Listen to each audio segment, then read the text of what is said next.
नमस्कार दोस्तों, स्वागत है आपका डिफेंस गैलरी के डीजी अपडेट सीरीज में। आज की सबसे इंपॉर्टेंट और सबसे बड़ी न्यूज़ की शुरुआत करते हैं नेपाल से। जी हां दोस्तों, नेपाल में आपको पता होगा इस समय काफ़ी बड़ी पॉलिटिकल क्राइसिस चल रही है। नेपाल की खुद की जो केपी शर्मा ओली की कम्युनिस्ट पार्टी है उनके अंदर भी, और साथ ही साथ बाकी भी पॉलिटिकल पार्टीज के अंदर। और आप कह सकते हैं नेपाल में इतना बड़ा पॉलिटिकल जो क्राइसिस है ये काफ़ी समय बाद आया है, और ये सब कुछ की जड़ है जो केपी शर्मा ओली है नेपाल के प्रधानमंत्री, उनका चाइनीज कम्युनिस्ट पार्टी को लेके लगाव। इसकी वजह से ही नेपाल में ये सारी दिक्कतें आ रही हैं, और उसी के तहत जो 275 मेंबर्स की उनकी जो पार्लियामेंट थी उसे भी उन्होंने डिसॉल्व कर दिया है। तो यहाँ पे बड़ा अपडेट ये हुआ है कि चाइना के जो कम्युनिस्ट पार्टी है उसके एक वॉइस मिनिस्टर आज काठमांडू पहुंचे हुए हैं। वहां की पॉलिटिकल पार्टी या आप कहिए केपी शर्मा ओली और उनके बाकी लोगों से बातचीत करने कि किस तरीके से नेपाल में जो पॉलिटिकल क्राइसिस की सिचुएशन आ चुकी है उसे सुधारा जा सके, नेपाल को स्टेबल किया जा सके। आसान भाषा में समझाऊं तो ये किया जा सके कि किस तरीके से नेपाल को और नेपाल की सरकार को ऐसा रखा जाए कि वो चाइना के हाथ में बनी रहे। तो बेसिकली इसलिए चाइना जो है वो अपने एम्बेसडर के थ्रू, एनवॉयस के थ्रू, और फिलहाल आप देख रहे हैं मिनिस्टर्स के थ्रू, ये सब कुछ चाइना कोशिश कर रहा है जिसके तहत नेपाल में स्टेबिलिटी बनी रहे चाइना के हिसाब से। ये बेसिकली चाइना का काम है, तो इसके तहत चाइना काम कर रहा है। और ये सब कुछ देख के आप बिल्कुल क्रिस्टल क्लियर तरीके से समझ सकते हैं कि आज से लगभग 4-6 महीने पहले नेपाल ने काफी ज्यादा रायता फैलाया था इंडिया को लेके अलग अलग टॉपिक्स पे। तो वो नेपाल क्यों कर रहा था? क्योंकि नेपाल के पीएम थे उस समय केपी शर्मा ओली, और इस समय केपी जी का क्या हाल है ये तो आपको अच्छे से पता है, मैंने पूरी कहानी सुना दी। बढ़ते अपनी अगली न्यूज पे।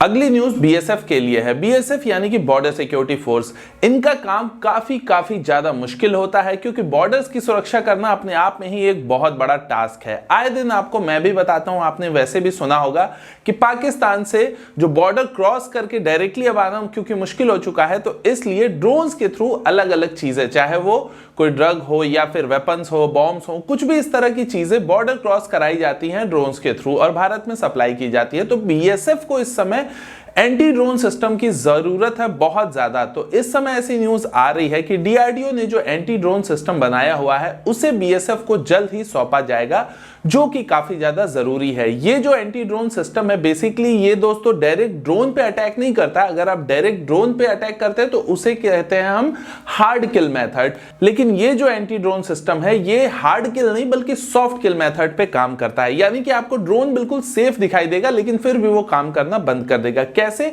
तो जो भी ड्रोन्स होते हैं दोस्तों वो रेडियो फ्रीक्वेंसीज पे काम करते हैं, जो कि जो ड्रोन उड़ा रहा होता है उसके हाथ में रिमोट होता है, और फिर ड्रोन में जो होता है वो रिसीवर होता है। तो ट्रांसमीटर और रिसीवर के थ्रू ये काम होता है। तो ये एंटी ड्रोन सिस्टम जो डीआरडीओ ने बनाया है, ये इनका जो कम्युनिकेशन सिस्टम है ट्रांसमीटर और रिसीवर के बीच, इसको कट कर देता है, जिसकी वजह से ड्रोन ऑटोमेटिकली जमीन पे आके गिर जाता है। आपको डायरेक्टली उसे मारने की जरूरत नहीं पड़ती है। तो ये जो सिस्टम है ये बेसिकली अब बीएसएफ को जल्द ही सौंपा जाएगा, जो कि काफी ज्यादा जरूरी और इंपॉर्टेंट स्टेप भी होने वाला है। अगली न्यूज राफेल को लेके है। अब ये क्लियर हो चुका है, फ्रांस ने ये क्लियर किया हुआ है कि जनवरी के लास्ट वीक में 3 के आसपास राफेल भारत में डिलीवर होंगे। और साथ ही साथ इंपॉर्टेंट एक और न्यूज है, आपको पता होगा कि इंडियन एयरफोर्स के पास जो Su-30 है वो बड़ी क्वांटिटी में है, राफेल छोटी क्वांटिटी में है। राफेल हमारा सबसे प्राइमरी और कैपेबल फाइटर जेट हो जाएगा। जब इसके सारे फाइटर जेट्स डिलीवर हो जाएंगे तो फिर इंडियन एयरफोर्स का प्लान है कि Su-30 MKI के साथ इसको मर्ज करके या फॉर्मेशन बना के इससे हम अपनी एयरफोर्स की ताकत को बढ़ा सके। तो इसी को देखते हुए फ्रांस जो है वो अपने राफेल्स के साथ, फ्रांस के राफेल, इंडिया के राफेल और इंडिया के Su-30 MKI मिलके एक एक्सरसाइज करेंगे जिसका नाम होगा स्काईरॉस। लेकिन हो सकता है ये कि अप्रैल के बाद हो, जब हमारे पास ज्यादा क्वांटिटी में राफेल आ जाएं। जैसा होगा हम आपको आगे जरूर बताएंगे, लेकिन फ्रांस के राफेल और इंडिया के राफेल को एक साथ कॉम्बैट एक्सरसाइज करते हुए देखना अपने आप में लाजवाब अनुभव होगा। और साथ ही साथ इसमें हमारा Russian fighter jet Su-30 MKI भी शामिल होगा। अगली न्यूज पे बढ़ने से पहले आज हमारे डिफेंस मिनिस्टर राजनाथ सिंह जी के द्वारा दिए गए बयान के बारे में आपको जरूर बताना चाहूंगा। आज हमारे डिफेंस मिनिस्टर का बयान आया है कि वो चाहते हैं कि भारत को फिर से सुपर पावर बनाया जाए, और उन्होंने एग्जाम्पल देते हुए कुछ बातें कही जिसमें उन्होंने बताया कि पहले के समय में, प्राचीन समय में भारत सुपर पावर ही था, लेकिन धीरे धीरे ओवर द टाइम बहुत सारी चीजों की वजह से भारत का जो वो ओहदा है वो भारत की ओर से हटके आज के समय में आप देखते हैं दूसरी कंट्रीज के पास चला गया। उन्होंने एग्जाम्पल के रूप में बताया कि आर्यभट्ट ने 1000 साल पहले ही ये बता दिया था कि अर्थ गोल है और वो अपनी एक्सेस पे घूमता रहता है। ये 1000 साल पहले की खोज है जो कि जर्मन एस्ट्रोनॉमर कॉपरनिकस से पहले ही बहुत पहले ढूंढ लिया गया था इसे। तो ये बेसिकली भारत के साइंस को लेकर काबिलियत थी और वो ये उम्मीद करते हैं कि भारत के यूथ में इस समय काफी कैपेबिलिटी है जो कि भारत को वही पुराना ओहदा दिलाने में मदद कर सकते हैं। और इस मामले में मुझे भी बहुत भरोसा है। हाँ, हमारे देश में बहुत सारे अजीब लोग भी हैं, लेकिन इस बात से भी इनकार नहीं किया जा सकता कि साइंस के फील्ड में भी आप देखते हैं दुनिया की कोई भी कंट्री जहां पे साइंस के फील्ड में नाम है वहां पे इंडिया के भी लोग जरूर होते हैं। और इंडिया में भी इंडिया के लोग अब आप देखिए काफी ज्यादा तेजी से आगे बढ़ रहे हैं और आने वाले 10 से 15 साल में तस्वीर काफी ज्यादा बदलती हुई दिखाई देगी। तो हम उम्मीद करते हैं और स्वागत करते हैं हमारे डिफेंस मिनिस्टर के इस बात का कि भारत एक दिन सुपर पावर जरूर बने। अगली न्यूज है रशिया से। रशिया से बेसिकली दो न्यूज आई है, एक तुर्की को लेके है, एक चाइना को लेके है। तो मैं आपको तुर्की वाली न्यूज पहले बताता हूं। तो रशिया के फॉरेन मिनिस्टर का ये एक्चुअली रशिया के फॉरेन मिनिस्टर और तुर्की के फॉरेन मिनिस्टर की आज मीटिंग हुई है। तो रशिया के फॉरेन मिनिस्टर का ये कहना है आज कि तुर्की पे लगे हुए अमेरिका के सैंक्शंस के बावजूद भी रशिया और तुर्की के बीच में जो डिफेंस टाइज हैं वो बने रहेंगे और आगे बढ़ते जाएंगे। यानी कि रशिया और तुर्की एक अच्छे डिफेंस रिलेशन को फ्यूचर में बरकरार रखेंगे। आपको अगर याद हो तो तुर्की वो कंट्री है जिसने कि S-400 खरीदा था, उसकी वजह से उस पे अमेरिका के सैंक्शंस लगे। तो रशिया इस समय कैसे साथ छोड़ सकता था। और साथ ही साथ तुर्की वो कंट्री है जो कि आगे आने वाले समय में और भी रशियन सामानों को खरीदेगा, बहुत सारे डिफेंस की चीजों को खरीदेगा। और क्योंकि अमेरिका से अब उनका 36 का आंकड़ा धीरे धीरे हो रहा है तो रशिया से उनका क्लोजर जाना बहुत ज्यादा स्वाभाविक है। और तुर्की के लिए रशिया का ये बयान, क्या अब आपको समझ में आ रहा है कि रशिया का अग्रीमेंट होते हुए जिसके थ्रू उन्हें आर्मेनिया की हेल्प करनी थी, फिर भी आर्मेनिया का हेल्प रशिया ने क्यों नहीं किया?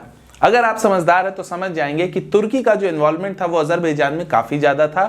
और तुर्की और अजरबैजान इन दोनों की वजह से नहीं, बल्कि तुर्की एक बहुत बड़ा रीजन था जिसकी वजह से रशिया ने आर्मेनिया का साथ नहीं दिया था।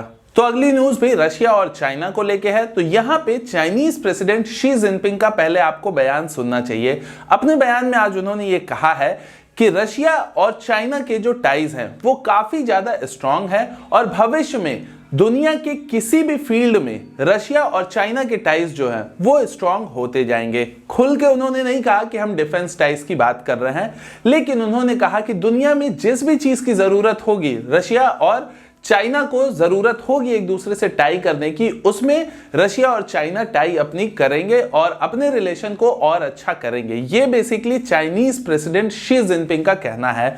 और इसी के आप रिप्लाई स्वरूप में आप कह सकते हैं कि जो रशिया के प्रेसिडेंट है पुतिन, उन्होंने भी कुछ ऐसा ही मिलता जुलता बयान दिया है जिसमें कि ये दोनों ही कंट्री के लीडर ये कहते हुए पाए गए हैं कि दुनिया की कोई भी देश कितना भी कोशिश कर ले, लेकिन रशिया और चाइना की जो दोस्ती है वो बनी रहेगी, बरकरार रहेगी और भविष्य में ये काफी ज्यादा स्ट्रांग होगी। और इससे पहले भी मैं आपको बता चुका हूं, आज से 4-6 महीने पहले भी रशिया के प्रेसिडेंट पुतिन से जब पूछा गया था कि क्या आप चाइना के साथ कोई मिलिट्री टाई कर सकते हैं, तो उन्होंने इस बात से इनकार नहीं किया था और उन्होंने कहा था कि चाइना हमारा एक अच्छा दोस्त है और जो भी होगा वो भविष्य में होगा। अगर भविष्य में जरूरत पड़ती है तो भविष्य में डिफेंस टाइज भी हो सकते हैं। तो ये वो पहले ही कह चुके हैं और उसी के फलस्वरूप आप देख रहे हैं कि अभी भी ये सारी चीजें, रशिया की जो रिलेशन है वो एक बदलते रिलेशन है। और आप देखिए कि रशिया, तुर्की, चाइना और अनडाउटेडली इस लिस्ट में जैसे ही भारत थोड़ा सा पैर पीछे खींचेगा वैसे ही पाकिस्तान का भी नाम आपको जुड़ता हुआ इसमें दिखाई दे सकता है। तो उसमें अभी टाइम है, लेकिन आप रशिया का ये जो रिलेशन है अलग सा, ये आपको दिखेगा ही दिखेगा।